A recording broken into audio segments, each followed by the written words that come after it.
하나 둘 셋 넷. 하나 둘 셋 넷. 하나 둘 셋 넷.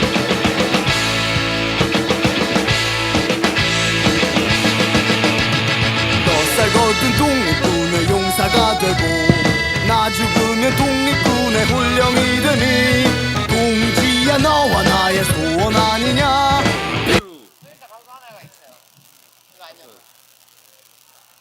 마이크가 차. 장갑 예.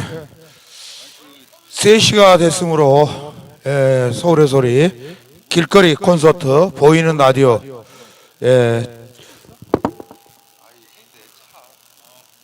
주권 회의 주권회의에서 오늘 나와서도 이렇게 날씨가 추운데 밖에서 이렇게 또 토크쇼를 하시느라 고생을 또 많이 해주실 것 같아요. 그래서 오늘 박수도 좀 쳐주시고 함께 토론도 지켜봐 주십시오. 잠시 후에 시작하겠습니다. 네, 오늘 우리 서울의 소리 그리고 틱톡 그다음에 건설신문고 TV 그리고 슈퍼미디어 TV 그리고 불꽃뉴스 TV 또 다 얘기했죠? 교덕 CH 어디 가셨어? 이렇게 함께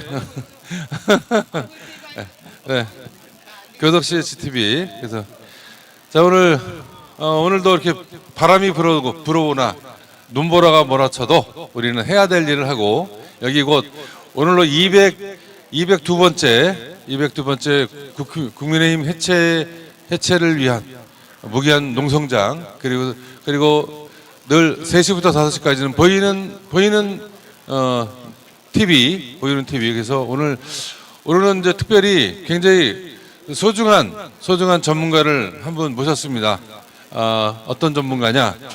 기본사회 관련된 이야기, 그 다음에 여러분이 듣고 싶고 여러분이 알아야 될 통화정책, 그 다음 재정정책, 그 다음 기본주택, 또 저희 기본사회 관련해서 우리가 몰랐던 것, 그리고 우리가 꼭 알아야 되는데 지나쳤던 것, 그리고 우리가 오해한 것들, 이런 것들을 좀 확실하게 오늘 새로운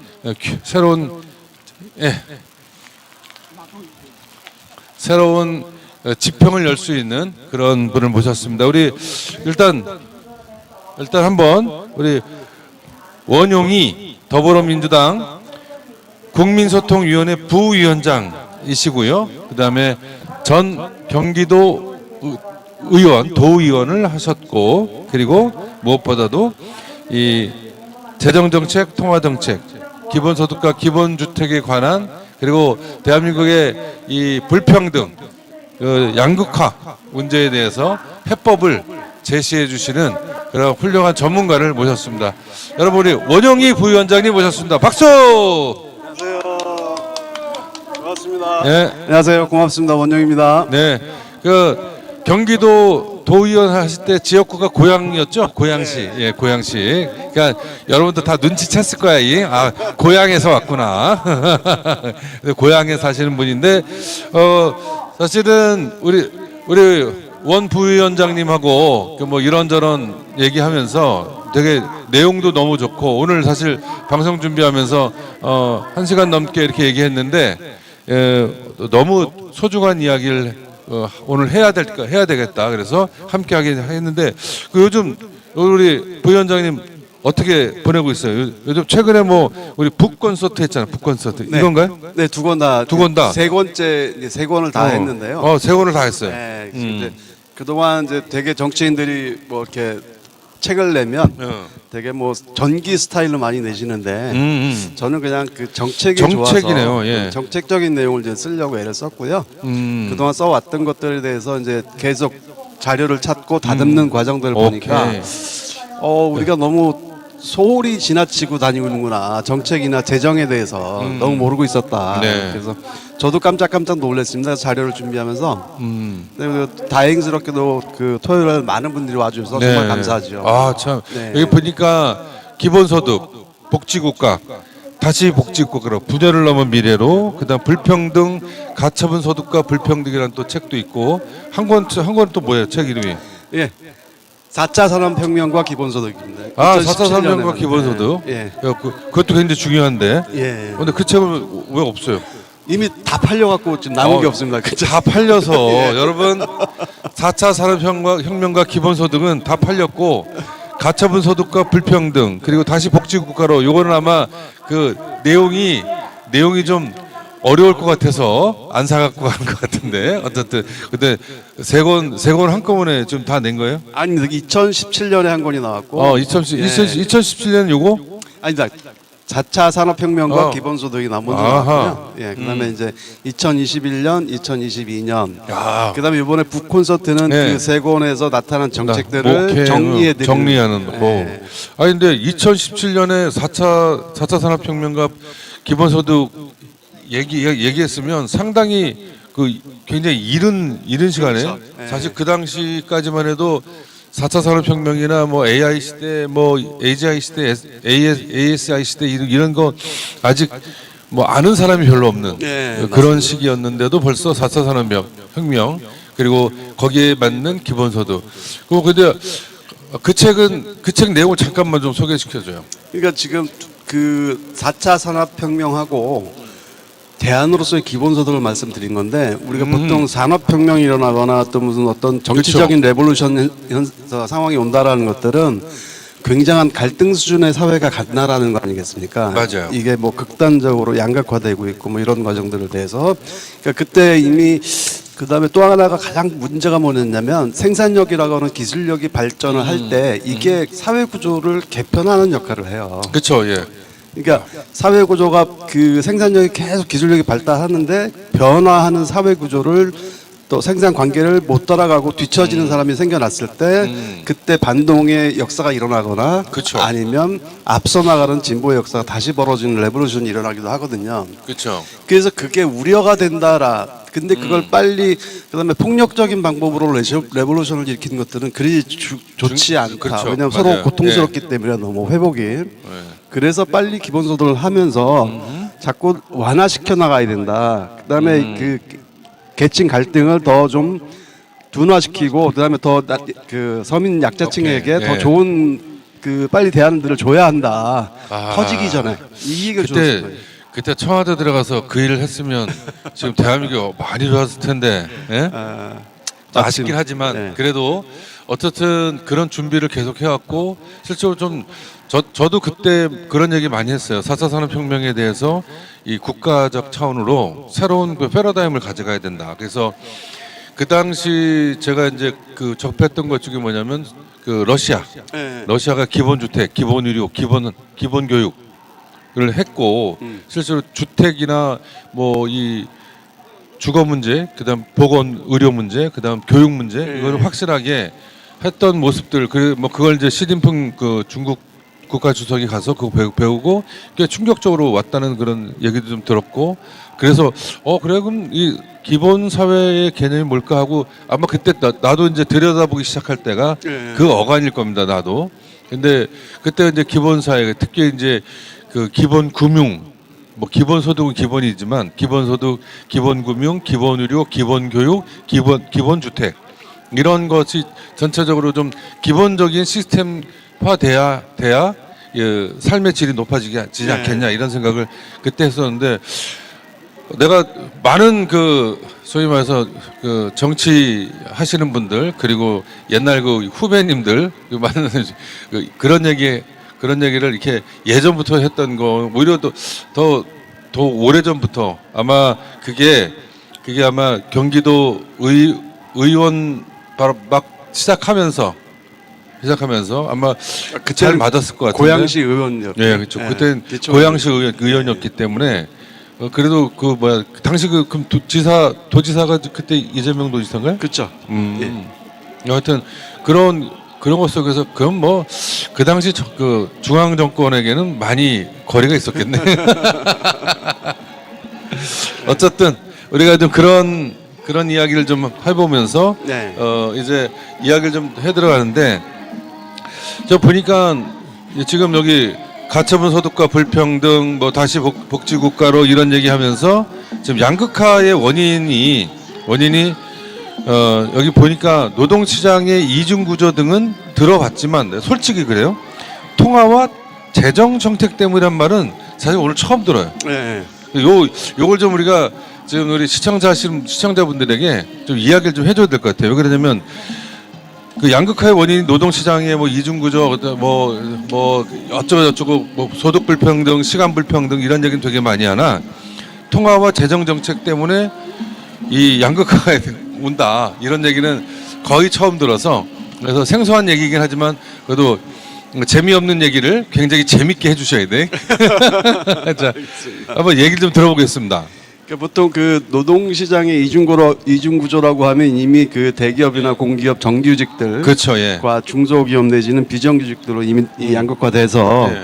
뛰어넘을 수 없는 벽이 생겼고 네. 그것으로 인해서 그 이미 급여 차가 소득 임금 격차가 2배 이상 벌어지고 있다.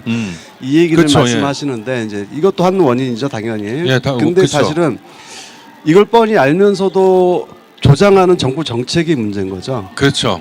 그래 이게 지금 더더군다나 나타나고 있는 현상이 우린 잘 몰라요. 그러니까 모두가 자산을 투자해야 된다는 소리들을 많이 합니다. 이제는 임금 갖고는 못 산다라고 얘기를 하면서. 맞아요, 예.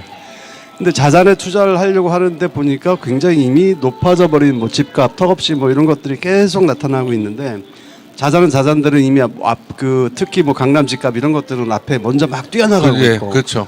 그다음에 임금은 맨날 제자리고 거기에 그치. 이제 그 인플레이션 물가 상승률이 일어나면 내 월급은 더 작아지게 되죠. 오히려. 실제 쓸 수 있는 돈이 실질 소위 가용 자산은 그렇죠. 적어지는. 명목 소득보다 실질 소득이 그치. 줄어드는 현상이 일어나니까. 그런데 이제 그것이 원인이 왜 그렇게 됐느냐라고 자꾸 고민하면서 가장 큰 고민은 그런 것들이었어요. 그러니까 2017년에 4차 산업혁명을 얘기하면서 빨리 준비한다 하는데 지금 벌써 우리 앞에 와 있어요. 이미 현대자동차 이런 애들은 뭐 미국 공장 같은 경우는 다 사람 거의 없는 로봇으로 짓고 있고 IT 개발자들 벌써 잘리고 있고. 예, 맞아요. 예. 그런데 이제 문제는 뭐냐면 여기서 그러면 한편으로 계속 우리 사회에서 뭐 3천조가 떠돌고 있고 돈의 시장이 4천조가 풀렸다. 그래서 돈 가치가 떨어지고 그다음에 그 인플레이션이 일어난다. 그런데 왜 보통 서민들 우리나라 인구의 80%라고 하는 서민들한테는 돈이 없지? 그렇죠. 아니 시중에 무슨 3천조 4천조 이렇게 떠돌아 다닌다고 하는데 왜 없을까? 돈은 진짜 엄청나게 돌아다니는데. 한다고 그러는데 그 돈이 다 어디에 있을까? 이게 보니까 이게 그 금융통화 정책의 문제점인 거예요. 아, 예. 그러니까 이게 지금 예를 들어서 한국은행에서 그 돈을 찍어서 발행을 하게 되면 예. 일반 시중은행으로 대출 형태를 가거나 아니면 대한민국 채권을 채권. 사고 팔고 이런 식으로 내보냅니다. 어쨌건 다 대출인 그쵸, 거죠. 예, 예. 그러면 일반 시중은행이 다시 일반 시민들에게 대출을 해줍니다. 예, 맞아요. 일반 시민들. 네. 근데 돈 많은 시민들. 그렇죠.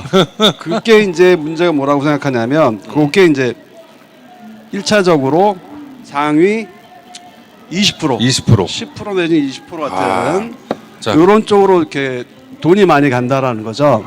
이게 보시면 한번 들어봐 주시면 예, 그렇죠. 예. 네, 그래서 이게 지금 한편으로 인플레이션이 일어나거나 뭘 하거나 하더라도 대기업, 공기업, 공무원 이런 분들한테는 대출 이자율도 싸고 금액도 많이 줘요. 그건 모두가 아는 사실이잖아요. 예, 맞아요. 서민들에게는 대출 진짜 담보 없으면 안 주잖아요. 예, 맞아요. 그래서 이제 이런 일들이 벌어지는데 이거 자체가 뭐냐면 어느 날 벌써 수십 년을 이렇게 해왔다라는 거죠. 맞아요. 6, 70년대부터 성장 개발 논리를 하면서 계속 수출 산업 위주로 대기업 키운다는 명분 하에 공기업, 공무원, 대기업, 종사자 또 중견기업 최근에 와서 이제 그다음에 중견기업, 중소기업 중에서도 자산을 많이 모으신 자산가 분들, 그래서 현금이 많은 분들이 이제 강남이나 무슨 뭐 서울에 이쪽으로 투자가 몰리기 시작하잖아요. 그러면 이 한국은행에서 또 금융권에서 돈을 3천조, 4천조를 풀었다라는 것은 누구한테 풀었다는 걸까요? 이분들한테만 풀었다는 그러네요, 거예요. 진짜. 그러니까 이게 지금 그런데 가끔 지난번에 우리 이재명 대통령이 그 소비 쿠폰 13조 풀었을 때 가뜩이나 시중에 돈이 많이 풀려서 뭐 물가 상승률이 압박을 가고 그 집값이 올라가는데 거기다가 포퓰리즘으로 13조를 풀면 어떻게 되겠느냐? 라는 이상한 얘기를 하는데 보통 사람들이 그것 때문에 현혹이 되기도 했어요. 맞아요. 현혹되고. 그렇게 맞네. 근데 잘 생각해 보시면 예. 그 13조는 개별 서민들에게 25만 원씩 나눠준 거잖아요. 그쵸. 그것도 예. 두 번에 나눠서 15만 원, 예, 10만 그쵸, 원 예. 나눠서. 예. 그럼 이분들이 가갖고 그걸 가지고 아파트를 샀겠습니까? 그치. 아니면 뭐 무슨 뭐 주식 투자를 주식을 했겠어. 했겠습니까? 그치. 그것도 더더군다나 지역 카페하고 연결돼 있어서 식당을 가거나 거기를밖에 못 가요. 영세 자영업 하시는 분들의 상점에 가서 자기 거 소비하는 수밖에 없는 구조로 간 거죠. 맞습니다. 그러면 그거는 경제에서 실물 경제에서의 마중물 역할을 톡톡히 해낸 겁니다. 그게. 예. 그런데 그것을 자꾸 그러니까 시중에 떠돌아다닌다는 돈과 13조를 그렇게 구분하지 않고 한꺼번에 뭉뚱그려 가지고 시중에 돈이 돌아가는데 자꾸 그렇게 많이 늘리면 어떻게 하나 이렇게 얘기하는 분들은 정말 어떻게 보면 바보 같다고 해야 되나 아니면 국민을 속이려고 하는 건가 이런 생각이 드는 거죠. 예. 그러면 지금 이제 현재 대한민국의 이 양극화나 이 불평등의 어떤 심화 정도 이걸 우리 부위원장님은 지금 어느 정도까지 보고 계시는 거예요? 이걸 또 보시면 준비해 왔구나. 네. 예. 지금 첫 번째 게 보시면 진위계수라고 있어요. 그렇죠. 예, 맞아요. 네, 진위계수로 하고 있는데 이게 뭐냐면 지금 사실은 0에 가까울수록 분배가 되게 좋은 거고 네. 그다음에 1에 가까울수록 굉장히 나빠지는 거거든요. 그쵸, 예. 근데 이제 예를 들면 진위계수가 지금 우리가 지금 여기 작년에 그 2023년에 0.32였다가 325로 올라갔어요. 3이었다가 지금 또 올라갔어요. 네, 그러니까 문제는 뭐냐면 불평등 수준이 점점 높아지고 있다는 거죠. 트렌드처럼 이렇게 그 수준이 나빠지고 있다는 거고 네. 거기에 비해서 그 가운데 표 보시면 소득 5분위 배율이 이거는 뭐냐면 하위 1분위 그러니까 1분위가 하위층이고 네. 5분위가 최고층이에요. 최고층이죠, 우리나라에. 예. 근데 이분들의 수익은 5.72배에서 5.78배로 늘어났다는 거죠. 엄청나네요. 네, 그러니까 이게 문제가 뭐냐면 무슨 얘기를 하고 싶은 거냐면 K자 구조를 형성하고 있다는 거예요. 많이 버신 분들은 계속 올라가고 있고 그렇지. 없는 사람들은 계속 계속 떨어지고 떨어지고 있다는 있고. 이 문제는 이 트렌드가 지속되고 있다는 겁니다. 그러니까 정권이 바뀌어도 지속된다는 문제점이 있어서 문제고요. 거기에 더불어서 이제 상대적 빈곤율 밑에 제가 좀 얘기를 드렸어요. 설명을 드린 게 처분 가능 소득이 네. 중위소득 그러니까 5천만 명을 한 1등에서부터 5천만 등까지 나왔을 때 딱 가운데 있는 분들이 네. 받는 소득에 그거의 50%도 못 받는 분들이 또 계속 늘어나고 있다는 거예요. 네. 그러니까 아. 빈곤층이 굉장히 확대되고 있는 거죠. 그러니까 저기 지금 나와서 계신 분들 중에 아마 그렇죠. 일당 받으시는 분들도 계실지 모르겠어요. 뭐. 그렇지 않으면 살기가 힘들어서 그렇죠. 그런 분들이 실제로 늘어나고 있다는 게 문제인 거죠. 심각하게. 네. 그래서 지금 이게 문제가 뭐냐면 더 큰 건 이게 진위계수가 0.4 이상이 되기 시작하면 걷잡을 수 없는 수준이 됩니다. 그러니까 그 네, 폭력 조직이랄지 굉장히 나쁜 범죄율이 높아지고 있는데 미국이 지금 0.39 정도 됩니다. 미국이 네. 그러니까 그러면 그게 뭐- 심각한 거죠. 미국 같은 경우 지금 뭐 각종 마약 조직, 폭력 조직, 권총 이런 게 뭐 좀 난무하잖아요. 네. 이거 어떻게 제어를 못할 정도로 난무하고 있어서 그래서 매년 뭐 2, 3만 명이 총기 사고로 죽는데 그러니까 좀 아이들 뭐 거의 전쟁을 하는 거죠. 전쟁이 일어나는 거죠. 아이들 빈곤율은 또 뭐 거의 1위를 차지할 정도가 네. 있고요. 이제 그런 상황들이 우리 사회에서도 지금 사실은 점점 나타나고 있는 것 중에 하나가 최근 청소년들 의식 조사한 거 보니까 뭐 10억이 생긴다면 뭐 교도소 가서 한 1년 있다 와도 괜찮다. 범죄를 저지를 수 있다. 뭐 이런 10억이 정도의 생기면 교도소 갈 수 있다.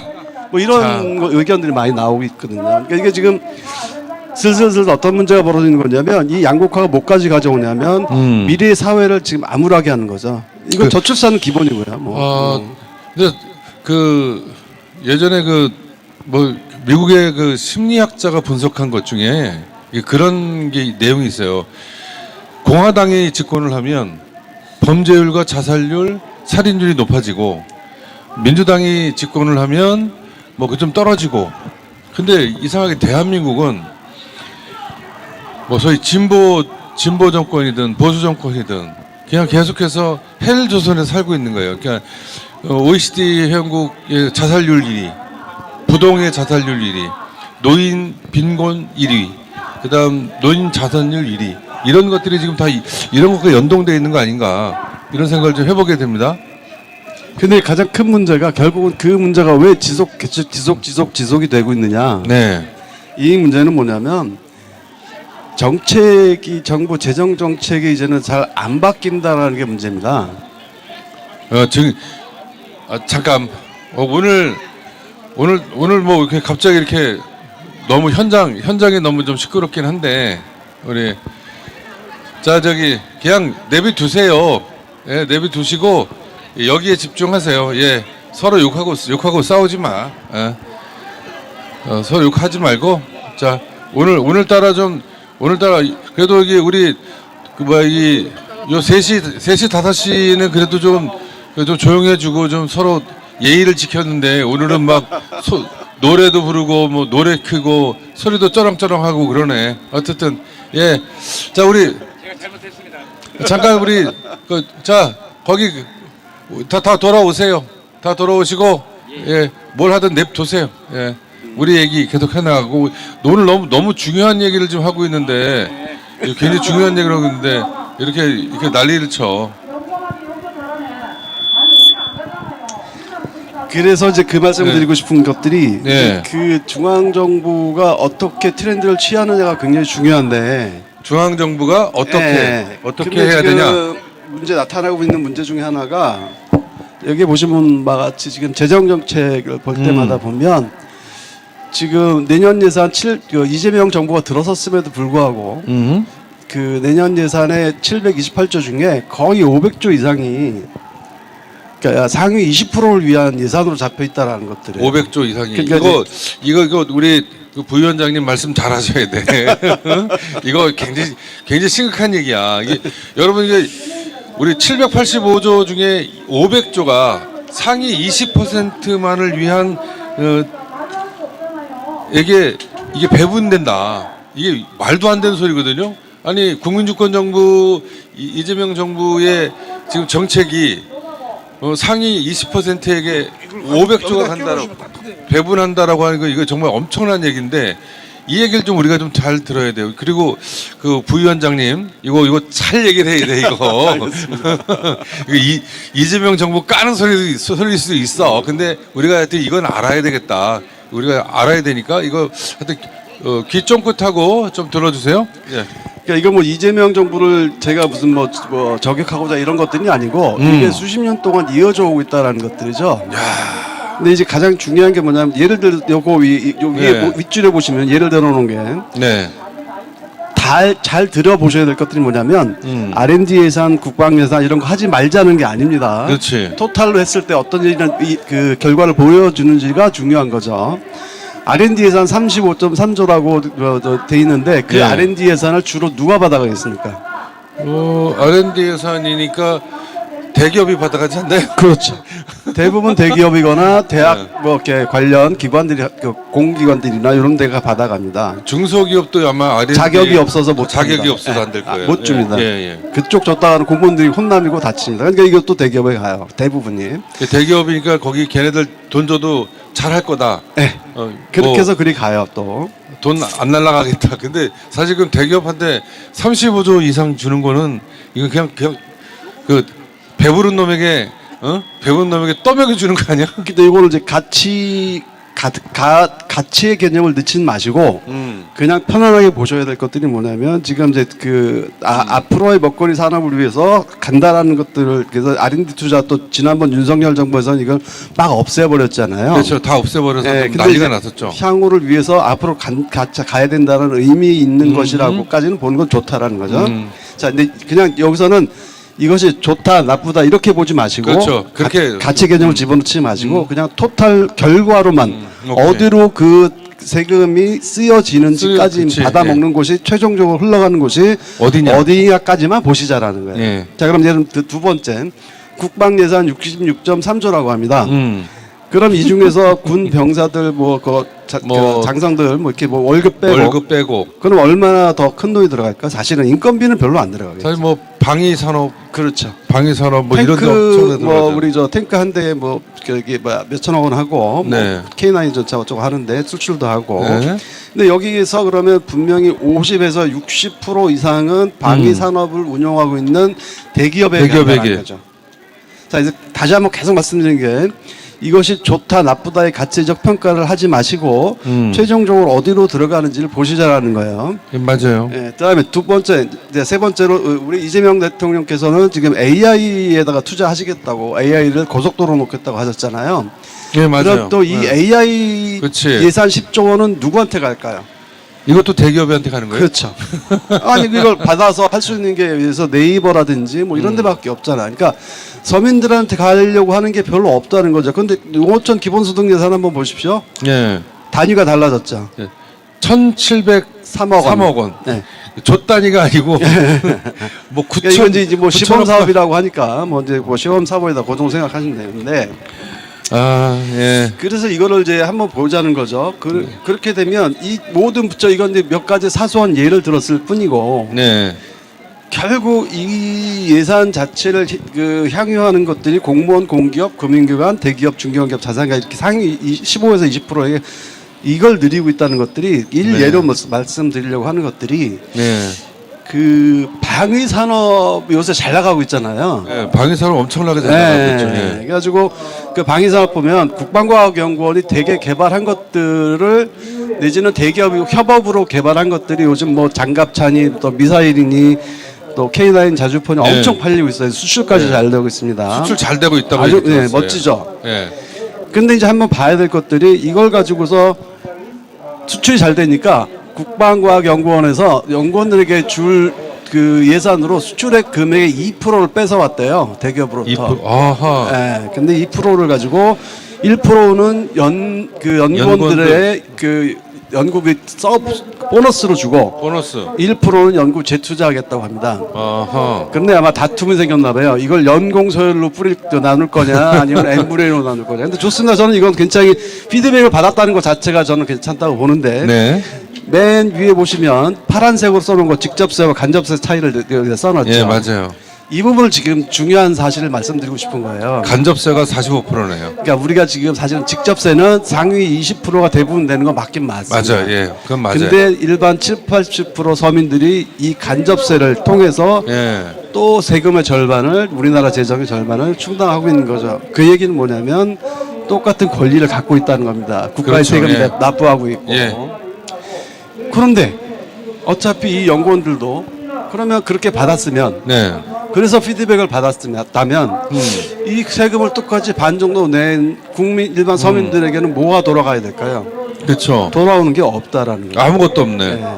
그러니까 지금 네. 우리는 자부심만 갖고 있는 거죠. 세계 5위 군사 대국이라는 네. 자부심만으로. 근데 그 과실과 열매는 주로 상위 15% 20%인 분들이 다 가져가시고 네.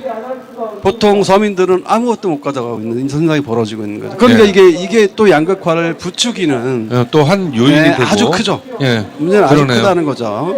아, 근데 기본적으로 우리 간접세는 사람들이 모르죠. 내가 내는지도 모르게 내는 세금이거든요.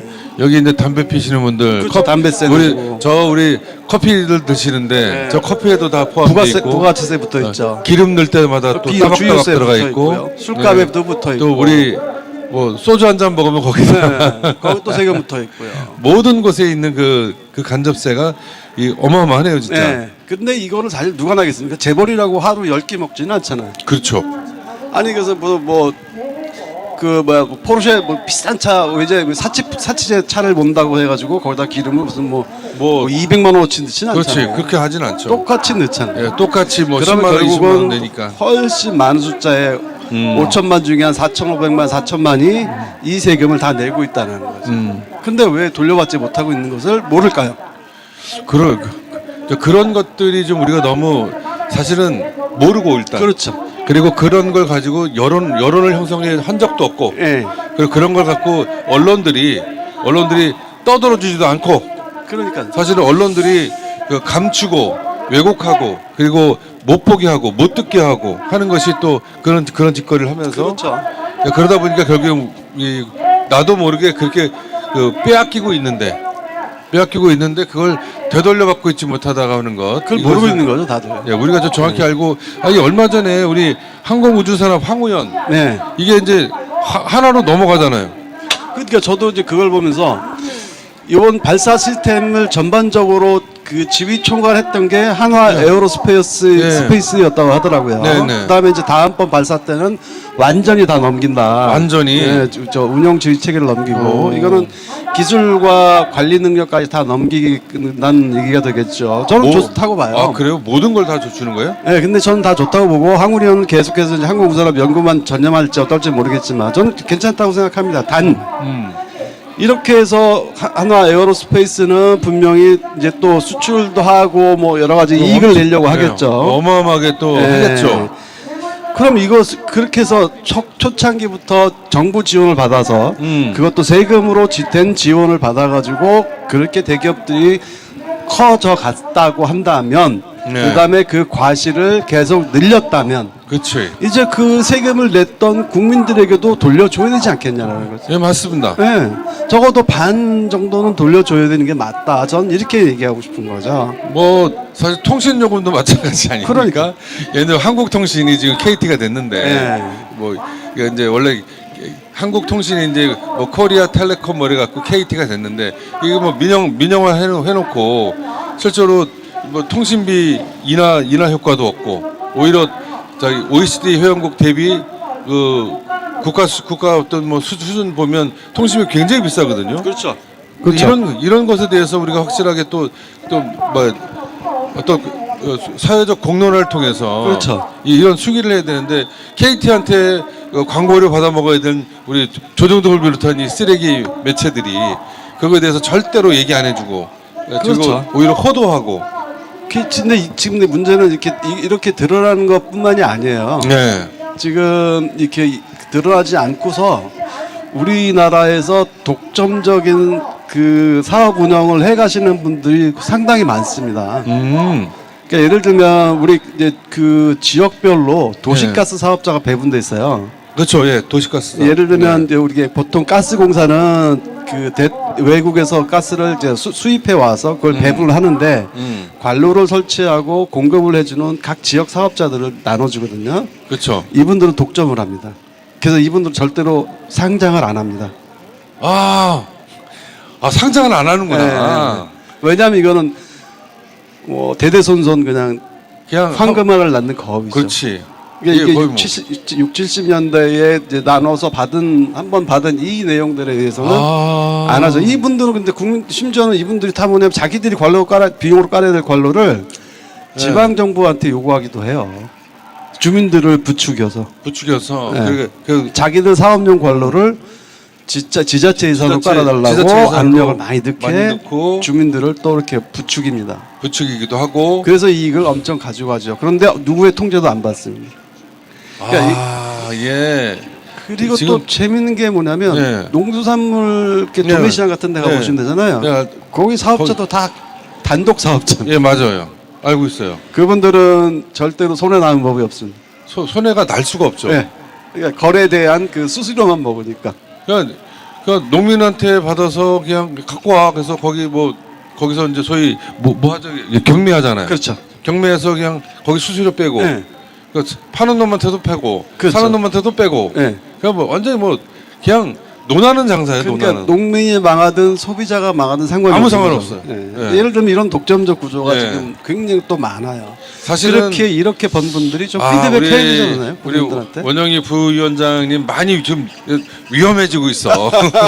이 먹거리 카르텔을 이게 지금 낱낱이 지금 고발하고 있는데 이게 저도 좀 알고 있는 카르텔도 많이 있지만 오늘 되게 같이 이거 준비하면서 아주 신박한 카르텔을 내가 또 보게 되네.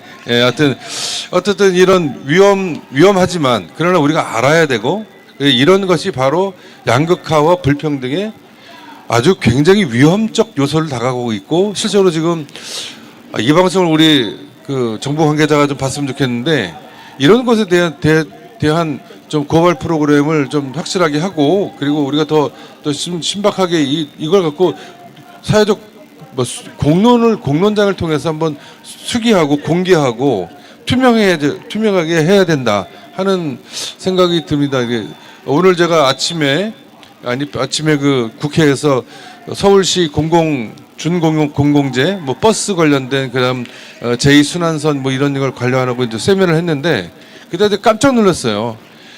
20년 동안 한 번도 바꾸지 않아서 버스 회사는 뭐 황금알을 낳더만. 지금 작년에 거의 900억 정도 순이익, 근데 배당이 500억.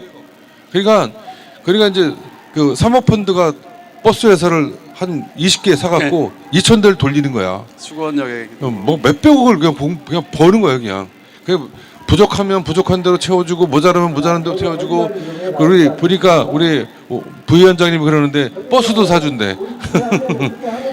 그러니까 이제 대한민국의 이 구조가 이 빨대를 꽂으면 계속 빨아먹는 구조. 이거를 그게 심각하죠. 조속하게 어떻게? 근데 이제 문제는 뭐냐면 더 큰 문제는 사실 뭐 그렇게 해서 이제 사회적 경제 발전에 기여를 한다든지 물론 플러스 요인이 있을 수도 있는지는 모르겠어요. 근데 문제는 뭐냐면 그 덕분에 지금 아까 말씀드렸던 K자 곡선이 계속 그려지고 있다는 K자 거예요. 곡선. 그래서 그러면서 부자는 계속 부자가 네, 되고 네. 가난한 사람은 계속 가난한 사람 가난하게 이게 되고. 문제가 다 아시다시피 이제 저출생 문제로 나타나고 있잖아요. 그렇죠. 결혼도 안 하고 네. 너무 힘들어하고 있고 80%는 힘들어하고 있고 그다음에 20%는 너무 똑똑거리는데 그렇죠. 이게 상층에 있는 그 20%들에게도 좋지 않다라는 겁니다. 이것이 이제 어떤 사례로 나타났냐면 그 한국은행 총재가 얼마 전에 그 얘기를 했어요. 이제 그 2030년에 대한민국 성장률이 0%가 된다. 근데 그 가장 큰 이유가 네. 인구 소멸이다. 아하. 그러니까 이거는 상층에 있는 공무원들도 알고 있는 거죠. 이 시스템으로 계속 가면 그렇지. 우리나라가 정말 쪼그라들고 망할 수 있다. 그럼 탈출만 생각하겠죠. 상위 20%. 그렇죠, 예. 그럼 그 사이에 나머지 80% 중간 서민층들은 더더욱 힘들어질 거고요. 그렇죠. 더. 근데 절대로 힘들어지고. 그게 당신들 탓이 아닙니다. 여러분들 탓이 아니에요. 그거. 네, 그렇죠. 자, 당신이 지금 맞아요, 예. 힘들어하고 경제적으로 어려워하는 것들은 절대 당신 탓이 아닙니다. 맞아요. 정부 탓이고 한국은행 탓입니다. 이거 한 번만 더 보여드릴게요. 네. 지금 그나마 서민들을 위한다는 그 재정을 가장 많이 갖추고 있는 데가 보건복지부잖아요. 예, 그렇죠. 근데 우리- 지금 137조 원 그 내년 예산 중에서 약 56조 원이 누구 예산일까요? 이게 지금 공적연금 예산이에요. 이게 어떤 분들 드리는 건지 아시죠? 공무원연금, 군인연금, 사학연금 이렇게 나갑니다. 그러면 그 밑에 보시면 7, 8조 정도 되는 돈이 또 의료계 쪽에 나가고 있죠. 의료보험이랄지 이분들 이 비용들이 다 어디로 나갈까요? 병원. 병의원 의사들에게 또 그 바이오 산업 쪽에 나가게 되겠죠. 또는 공공기관들 뭐 이렇게 나가게 되겠죠. 그럼 이게 다 뭡니까? 예. 보건복지부조차도 지금 예산의 거의 7, 80%가 상위 20%를 위해서 쓰여지고 있다는 겁니다. 야, 정말 그러니까 충격적인 이게 얘기네. 이게 지금 그러면 우리가 왜 그동안은 몰랐을까? 예. 공무원들이 보고를 할 때 아주 작은 사안별로 그다음에 그 한 건에 대해서 전년 대비 얼마가 올랐다.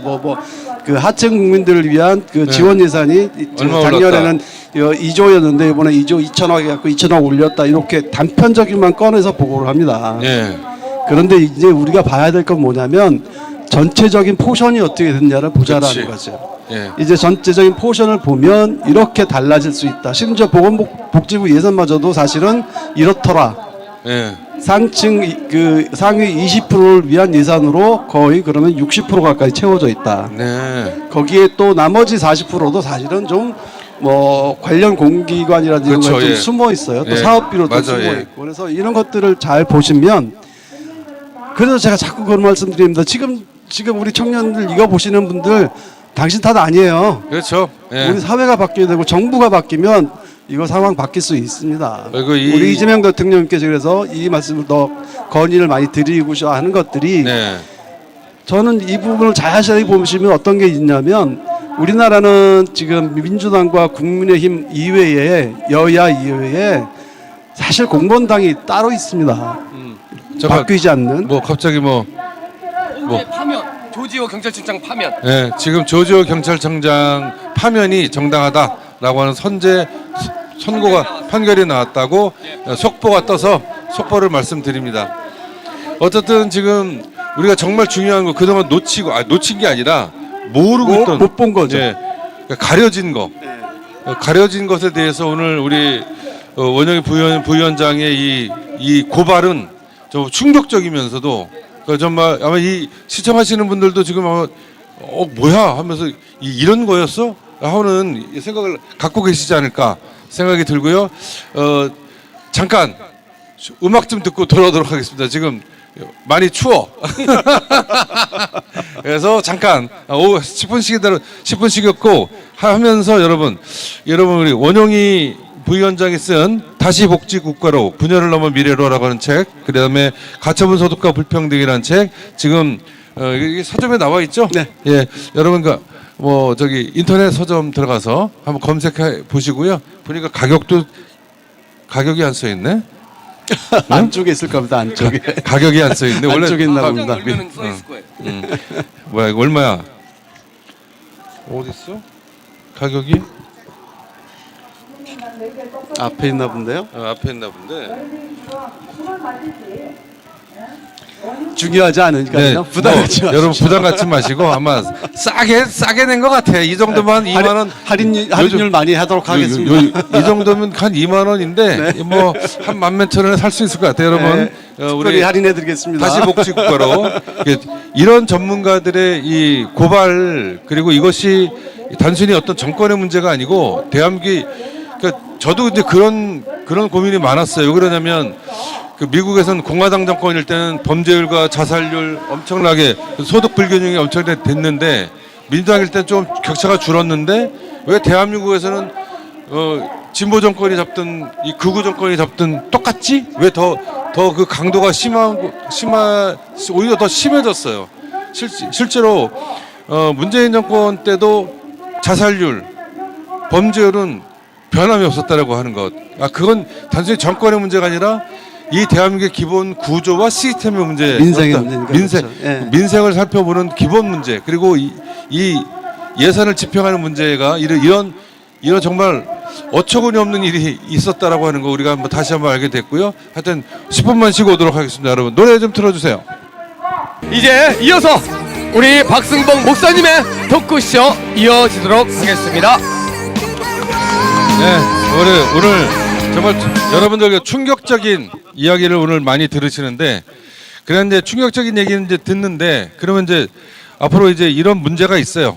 이런 문제가 있는데 이걸 어떤 대안으로 우리가 밀고 가야 되는가, 그리고 어떤 대안이 있는가, 그리고 실제로 오늘 우리 원영이 부위원장님이 해주시는 이야기는 우리가 뭐 무슨 이 정권을 뭐 디스하려고 그러는 게 아니고 지금 대한민국의 구조와 시스템이 이렇다라고 하는 거예요.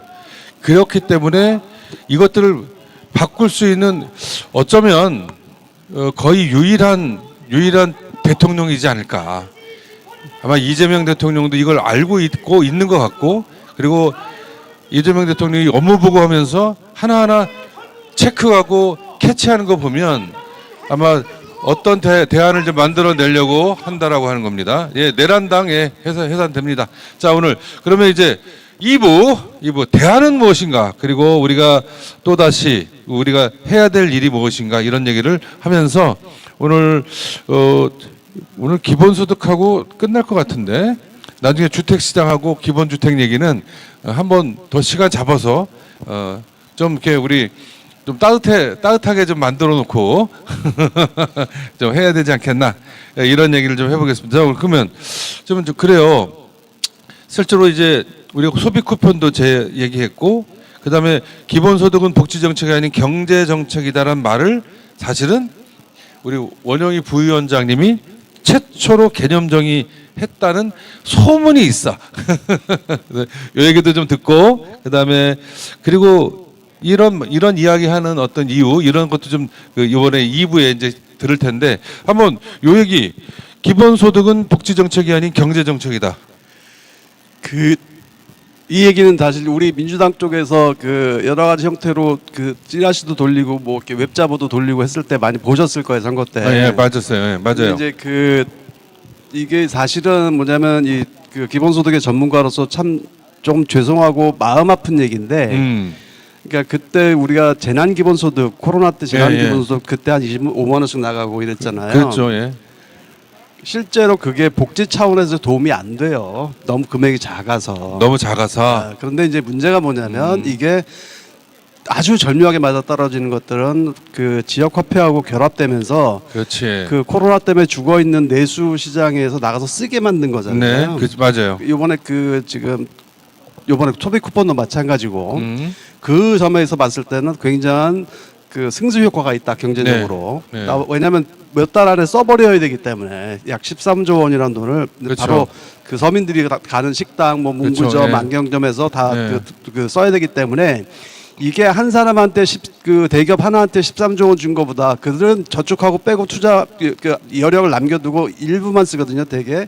근데 이거를 전 국민에게 나눠주면 그게 바로 승수 효과입니다. 바로 25만 원씩 바로 쓰게 만들었다는 자체가. 그래서 네, 그 그렇죠. 승수 예. 효과 덕분에 경제 전문가들도 그 얘기는 해요. 그러니까 소비 쿠폰 덕분에 지금 내수 경제가 확실히 활성화됐다. 근데 이제 아쉬운 건 뭐냐면 몇 프로, 그래 이거 13조 뿌려가지고 승수 효과가 돈이 몇 바퀴 돌아서 예를 들어서 뭐 50조 원 효과를 냈다, 100조 원 효과를 냈다, 이 경제 유발 효과가 얼마다, 이거를 정확히 좀 측정 좀 해서 얘기했으면 좋겠는데 뭉뚱그려서 네. 얘기하는 게 문제라고 보여요. 그래서 지금 그러니까 복지 정책이 아니고 경제 정책이, 저는 복지 정책을 면서 경제 정책 이길 이제 바라는 거죠. 그 얘기가 그렇죠, 예. 되려면 네. 금액이 좀 사실은 커져야 됩니다. 더 커야 계속. 된다.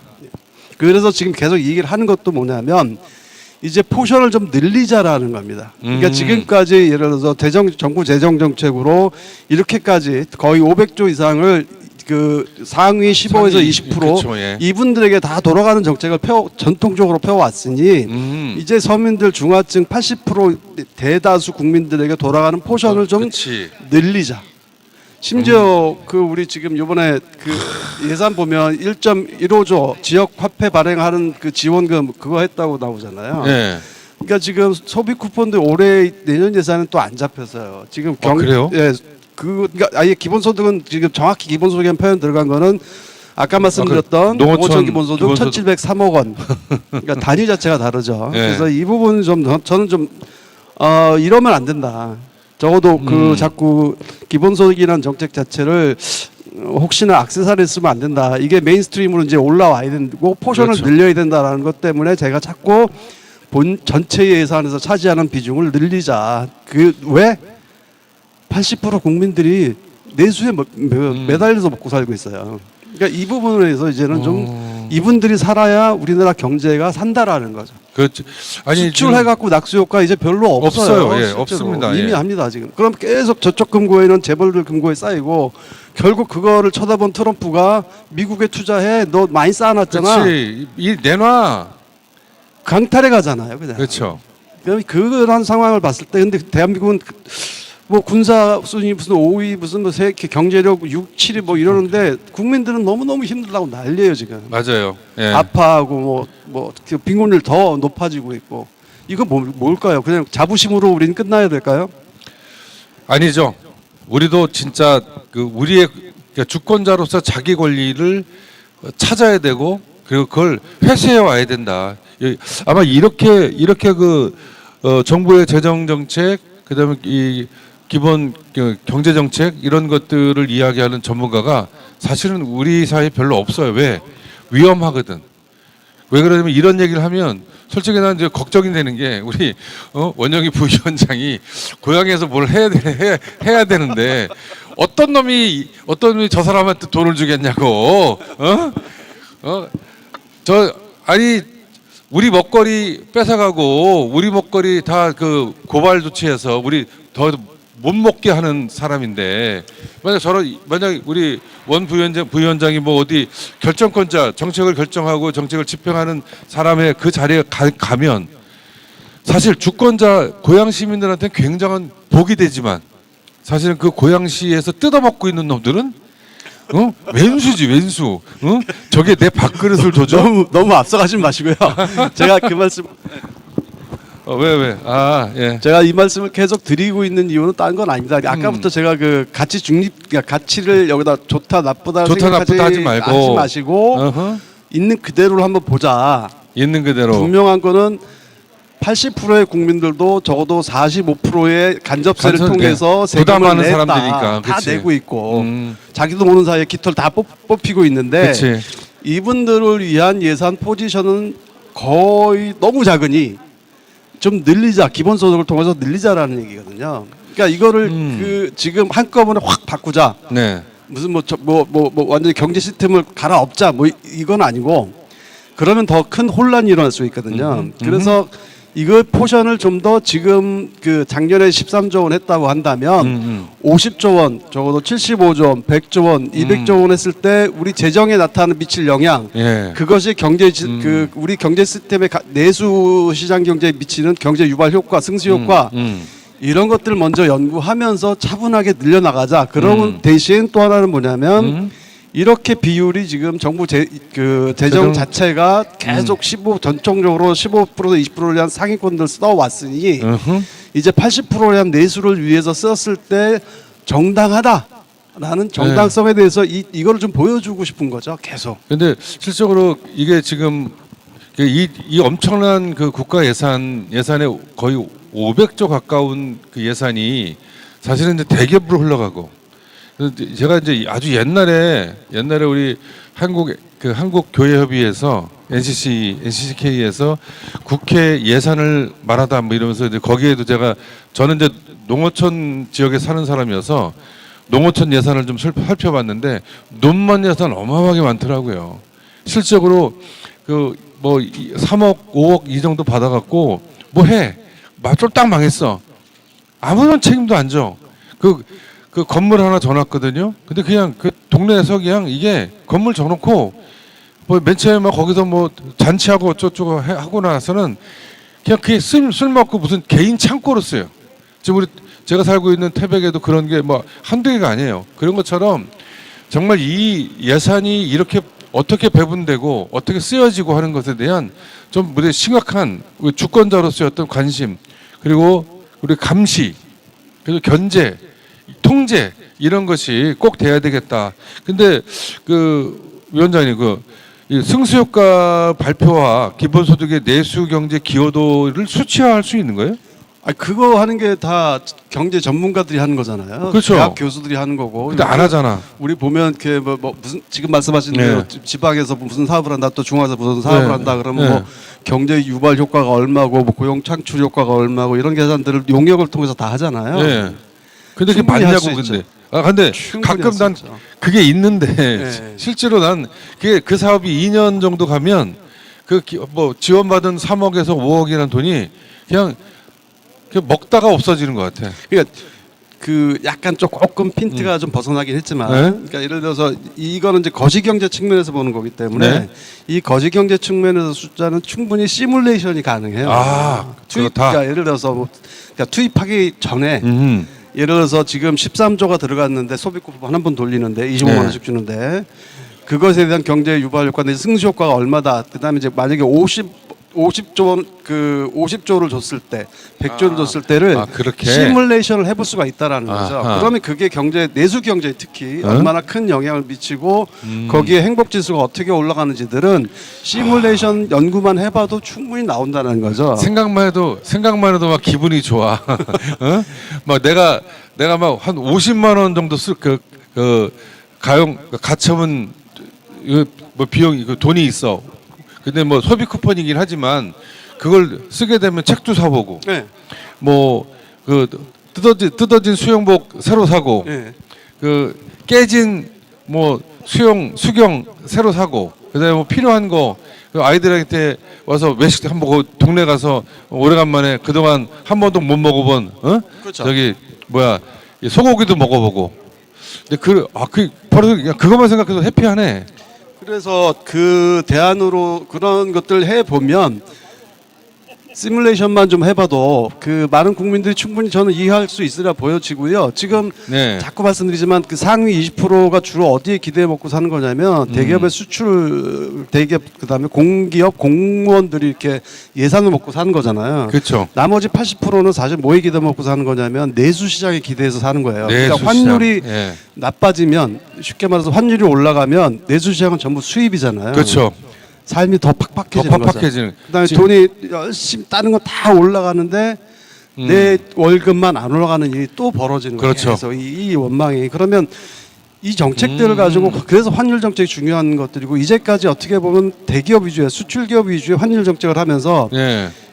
그 상위 1, 20% 분들을 위해서만 사실은 정책에 봉사해 온 게 맞아요. 예. 그 내수 시장에 기대어 먹고 사는 여기 장사하시는 분들 다 내수 그렇죠. 시장에 80% 예. 기대 먹고 살잖아요. 그렇죠. 그럼 이분들은 뭐가 있어야 돼요?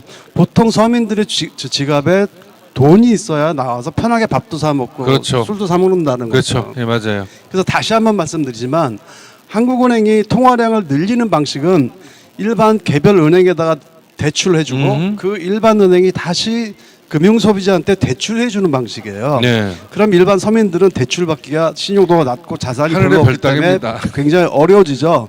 그럼 대출로도 안 됩니다. 그럼 누가 해줘야 될까요? 정부가 해줘야죠. 정부에서 직접적으로 서민들의 주머니에 돈 꽂아주는 게 뭐가 있어요? 밑에 계신 분들 그 생활보호 대상자들에게만 주잖아요. 죽지 않을 만큼 정도에 네. 주고 네, 맞아요. 거기서 또 그것을 족쇄가 되잖아요. 그분들 폐지 줍는 분들 대부분이 생활보호 대상자들이세요. 그래서 맞아요. 다른 소득이 생기시면 그게 날아가기 때문에 안 해요. 폐지를 주우시는 거예요. 그래서 고물상 가서 현찰을 받으시는 거고 그게 2,000원이 그렇죠. 됐든 예. 3,000원이 3,000원이 됐든. 됐든. 그러니까 이게 지금 심각한 문제가 있는 거죠. 그러니까 이 부분들에 대해서 기본적으로 그런 거 신경 안 쓰고 나눠줄 수 있는 게 서민들의 지갑에 네. 바로 꽂아줄 수 꽂아주는 있고 거. 그게 그치. 기본소득이라는 거예요. 그다음에 아하. 두 번째는 음. 기준에 너무 연연하지 말자라는 거예요. 예, 맞아요. 예. 그 100%안 줘도 된다고 저는 생각합니다. 왜 100%라고 그 다른 나라에서 그런 얘기를 했었냐면 시스템이 안 갖춰진 나라는 10%에서 그렇지. 100%까지를 그 서열을 책정하는데 그 비용이 더 들어갑니다. 시스템 갖추는. 예, 맞아요. 예. 근데 우리는 이미 수십 년 동안 건강보험, 국민연금 이러면서 자산조사도 해왔고 월급조사도 해왔고 국세청 여러 가지 그렇구나. 시스템을 통합하면 충분히 저 사람이 얼마 갖고 있는지를 다 물론 그 중에서도 어허, 빠져나가는 예. 분들도 계세요. 있죠. 하지만 일부고. 예, 일부고. 그런 부분에서 그러면 충분히 지금 재산조사니 소득조사가 돼요. 그러면 상위 20%만 빼든지 아니면 30% 빼든지 그럼 그치. 하위 80% 또는 70%로 시작해도 된다라는 거죠. 꼭 100%. 그러면 약 10조 원 가량이 그러니까 좀 줄어들죠. 줄어들고 훨씬 부담이 오히려 줄어들고 더 많이 줄 수가 있게 더 되죠. 많은 서민들에게만 서민들에게 직접 더 많은 지원이 그렇죠. 가능하다.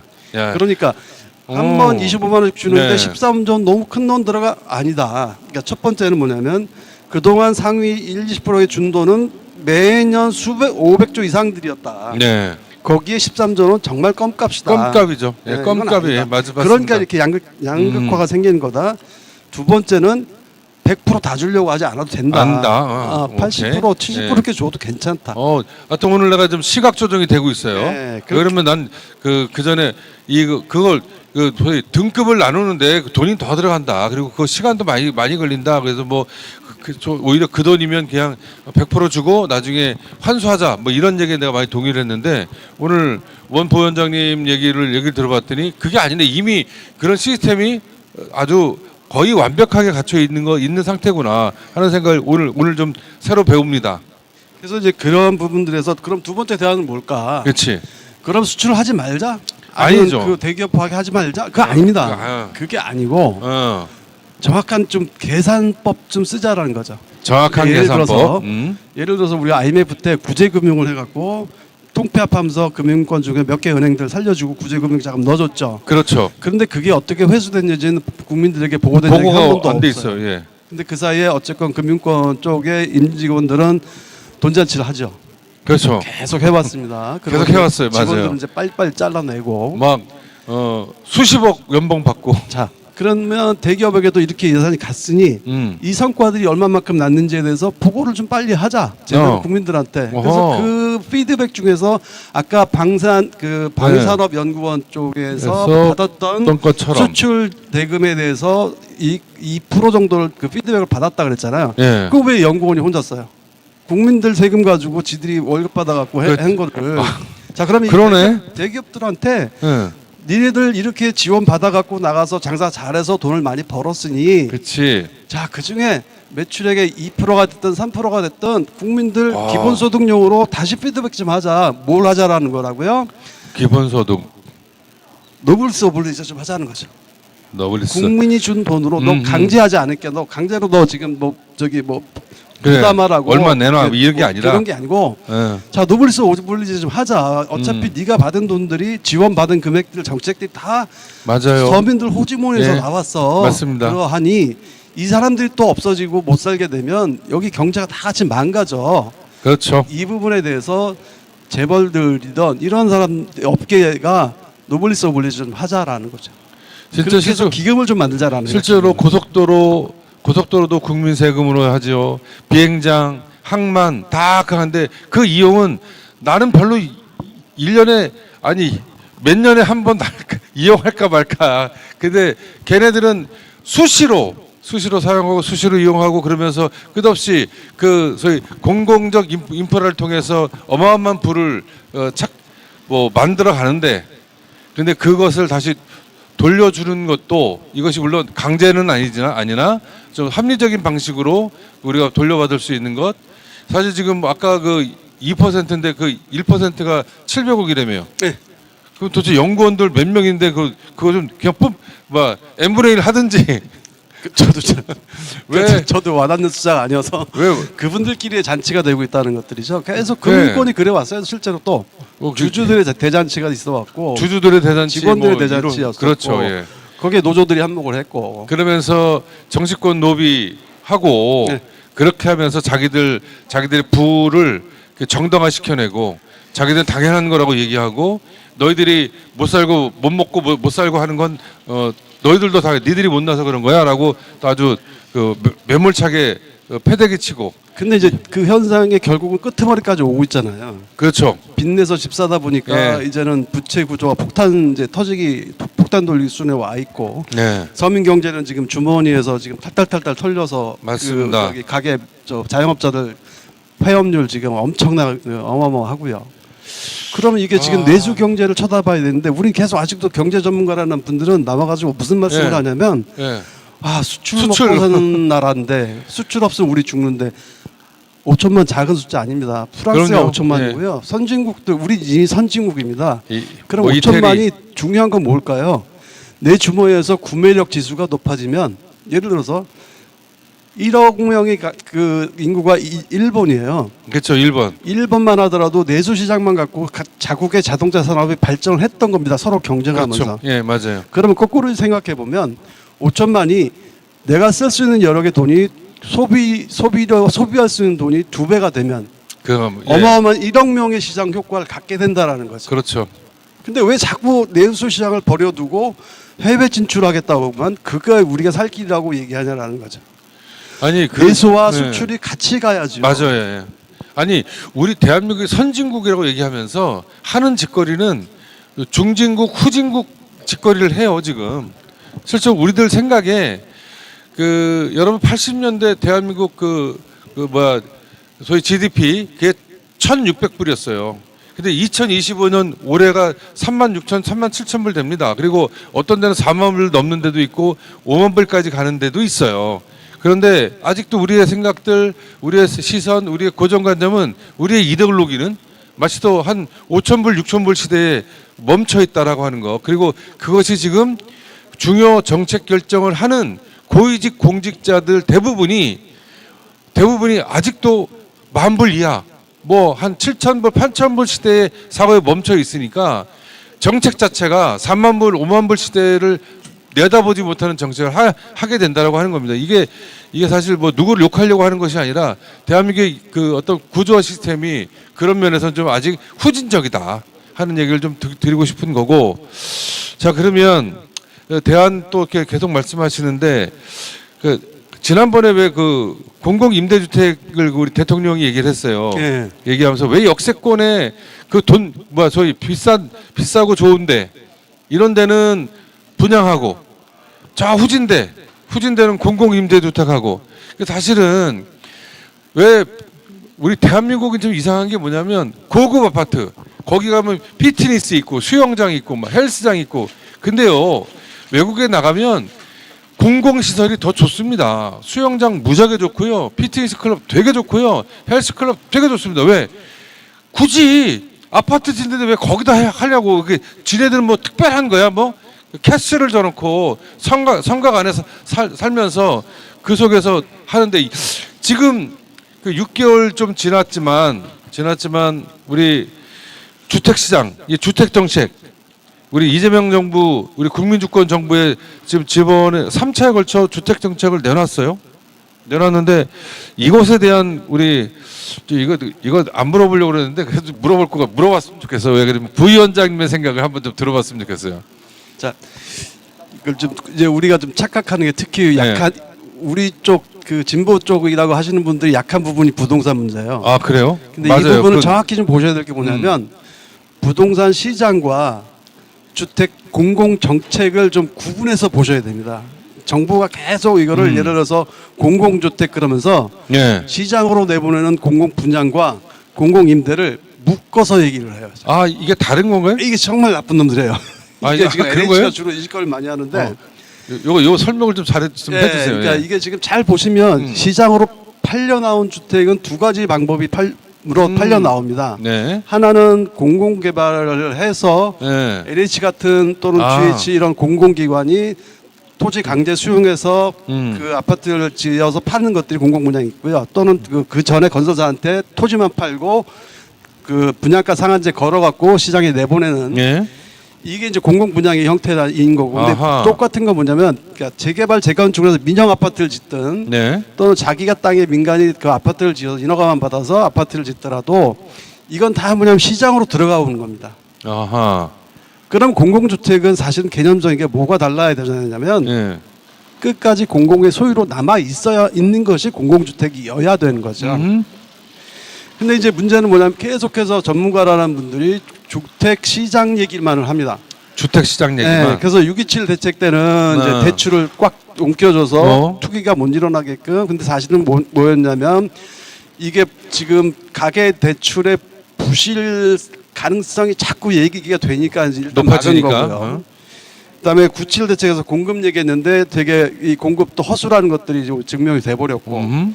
그다음에 11호 대책은 사실은 갭 투자 막은 겁니다. 실거주 요건을 강화해서. 갭 근데 투자. 이거는 뭐냐면 명확하게 주택 시장을 제어하는 주택 시장 정책이에요. 주택 시장 정책. 그러면 주택 정책은 어떻게 해야 되느냐?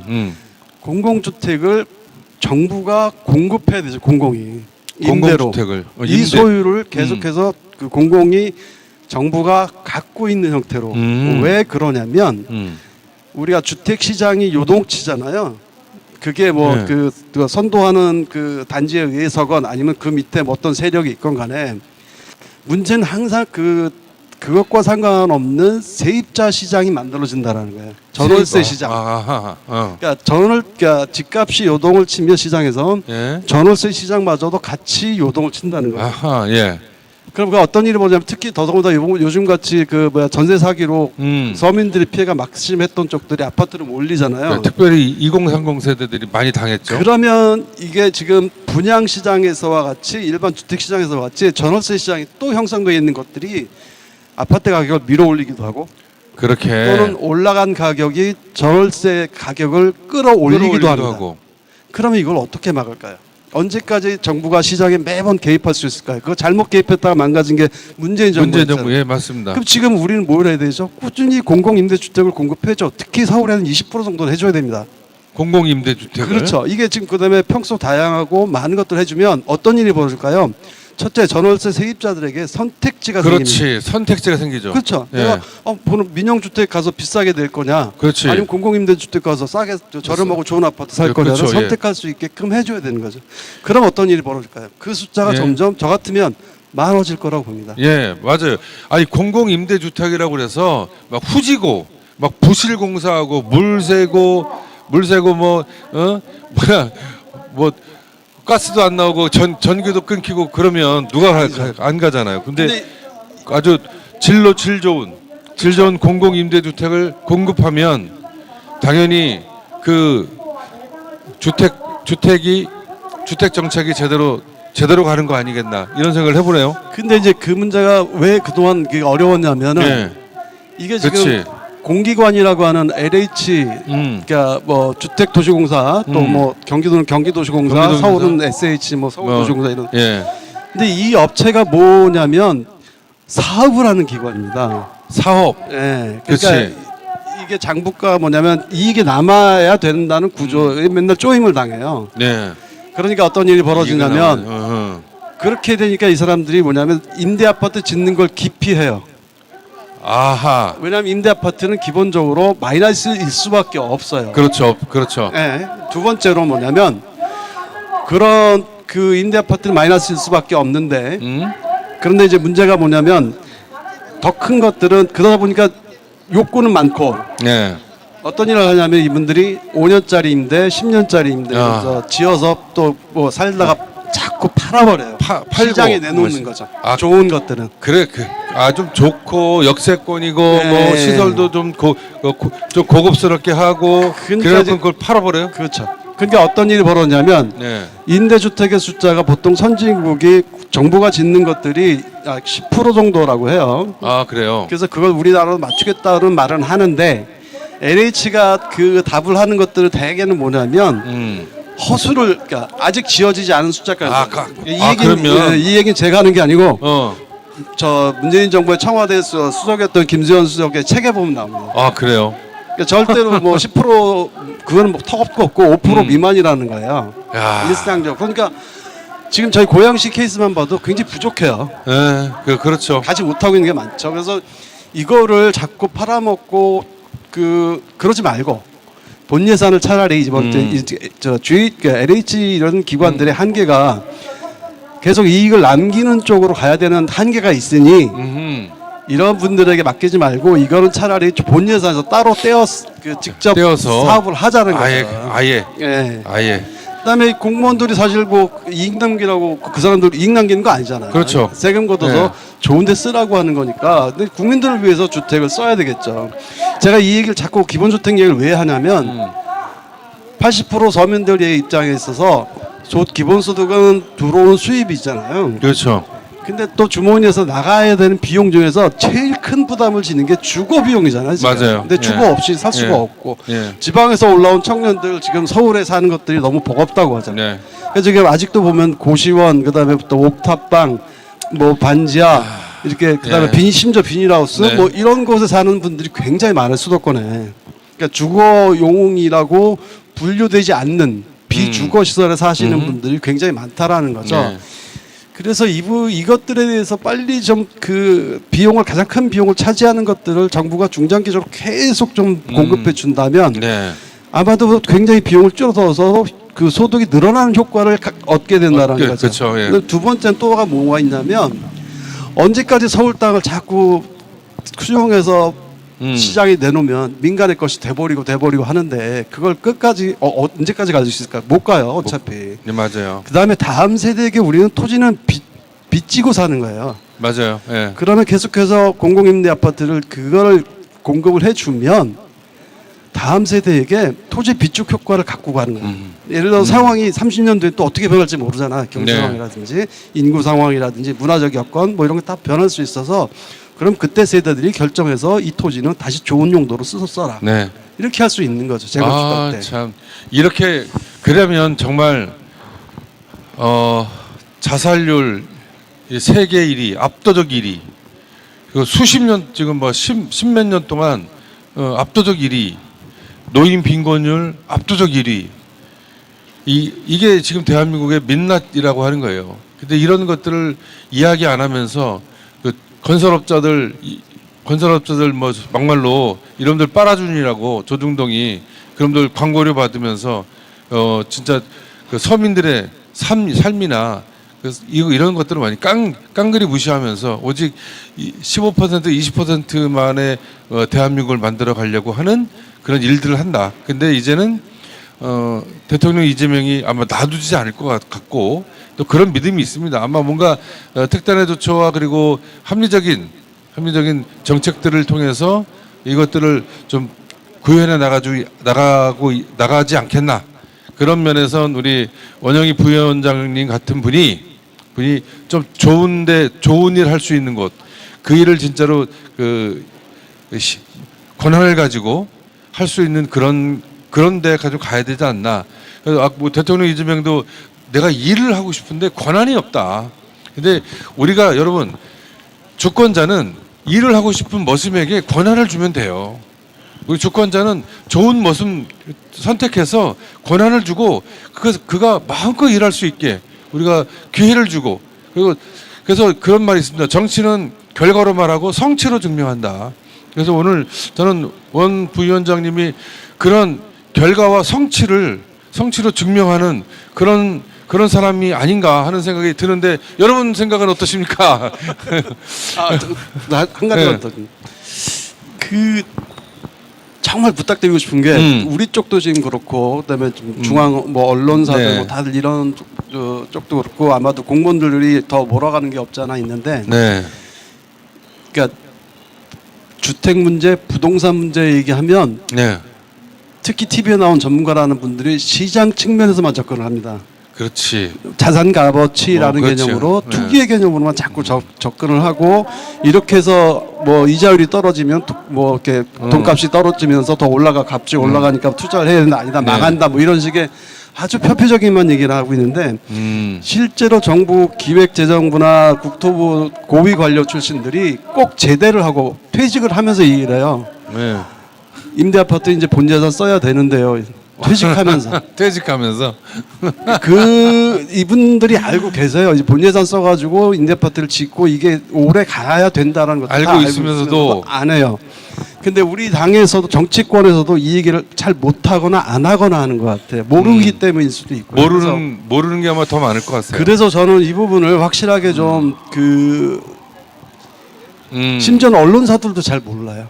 그래서 이 얘기가 왜 매칭이 되는지 그냥 그 낯뜨거운 투기성 이렇게 됐을 때 내년 집값 어떻게 될 거예요? 라고에 대한 분석만을 요구할 뿐이지 진짜 이것이 그러면 앞으로 우리 가야 될 길이 어디예요? 라고 묻는 언론사가 없다라는 거죠.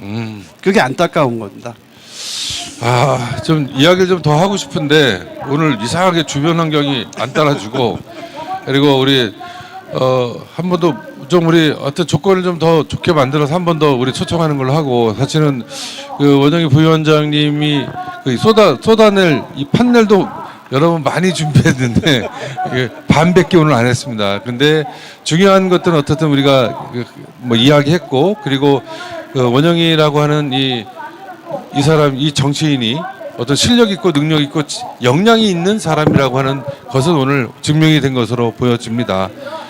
그래서 빚내서 집사라고 하는 이 정말 이 쓰레기 같은 정책들을 내놓은 그 고위직 공직자들 그리고 대한민국 고위직 공직자일수록 무능하고 무책임하다는 그런 저 어처구니없는 보고서도 되게 많은데 우리가 그 더 주권자로서 냉정하게 똑바로 제대로 그리고 분명히 보고 결과를 만들어내는 사람, 성취로 증명하는 사람 이런 사람에게 우리가 일을 맡길 수 있는 그런 뭐 철학이 있는 주권자가 돼야 한다. 그래서 오늘 그것이 좀 나중에 내년에 좀 증명이 되었으면 좋겠다 하는 말씀을 좀 드리고요.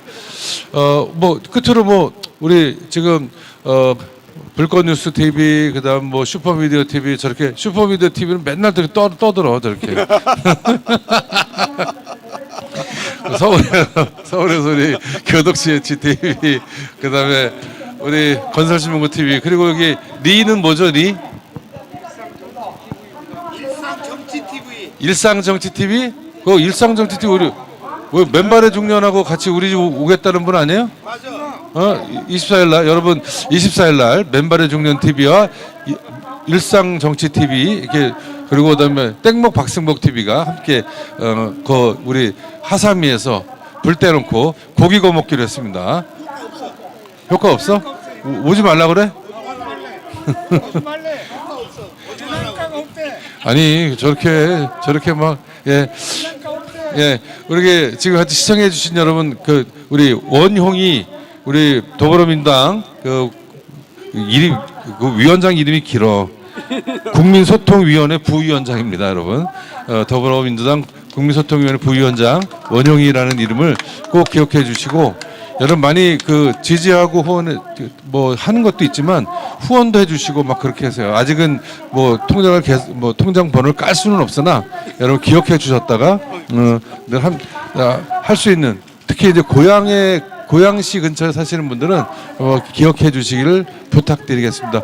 끝으로 이제 뭐 뭐 부위원장님 뭐 오늘 그래도 한 말씀 우리 듣고 있는 시청자들에게 한 말씀 해주시고 오늘 방송 마치도록 하겠습니다. 정말 감사하고요. 저는 중앙 정치이든 지방 정치이든 아마 우리 유권자분들 특히 당원분들은 몇 가지를 좀 그분들에게 물어봐 주시기를 당부드립니다.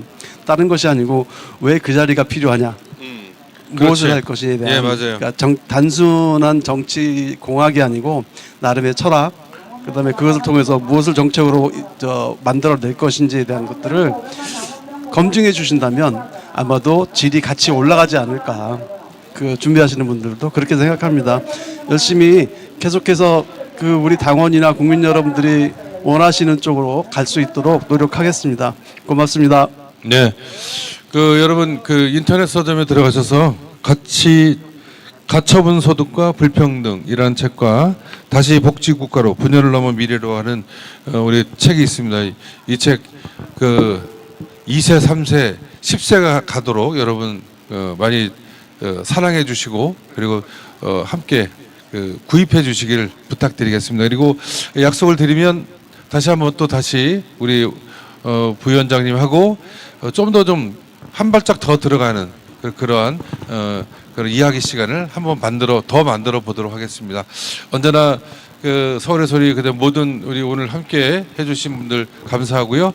끝까지 우리가 국민의힘을 해체시키고 새로운 대한민국을 나아가기 위해선 단순히 해체만 외치는 것이 아니라 그 다음 5년, 10년, 뭐 50년을 내다보는 그런 비전들이 함께 공유되어지는 그런 시간. 그래서 다음에는 우리 부위원장의 어떤 비전, 그리고 대한민국을 향한 비전, 그리고 경기도를 향한 비전, 그리고 고양시를 향한 비전, 이런 이야기를 좀 같이 듣고 이야기하는 시간도 함께 나누도록 하겠습니다. 오늘 끝까지 함께 해주셔서 감사하고요. 오늘 10분 일찍 마치도록 하겠습니다. 여러분, 우리 또 내일 또 우리 또 이 현장은 또 지켜지고 사수될 것입니다. 내일 또 여러분 뵙도록 하고요. 오늘 우리 멀리서 오셨는데 출연료도 없는데 박수라도 출연료는 박수로 여러분 고맙습니다. 예, 고맙습니다. 예. 화이팅! 화이팅!